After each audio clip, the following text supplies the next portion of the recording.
အားလုံးမင်္ဂလာပါ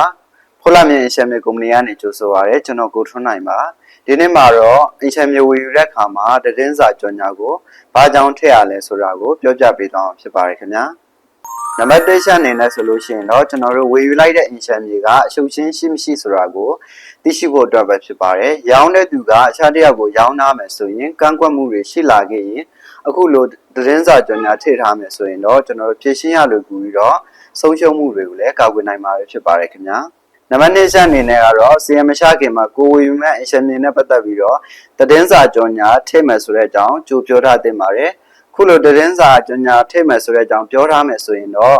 မြေရှုပ်ရှင်းကိုဖုံးကွယ်ပြီးတော့လိန်လီရောင်းချသူတွေအနေနဲ့အယောင်းဝေကိုဖျက်သိမ်းတတ်တာကြောင့်အလင်ခံရတဲ့ပြဿနာကိုလည်းကင်းဝေးနိုင်ပါတယ်ခင်ဗျာနံပါတ်3ချက်အနေနဲ့ဆိုလို့ရှိရင်နောက်တစ်ချိန်မှာမွေဆိုင်သူကအင်ရှင်မြေရောင်းဝေမသိလိုက်ရတာကြောင့်အယောင်းဝယ်စာချုပ်ဖြတ်သိမ်းစေလို့နဲ့တရားစွဲဆိုတာမျိုးလည်းရှိတတ်ပါတယ်ခင်ဗျာအဲ့လိုတရားစွဲဆိုလာခဲ့မှဆိုရင်တော့သတင်းစာ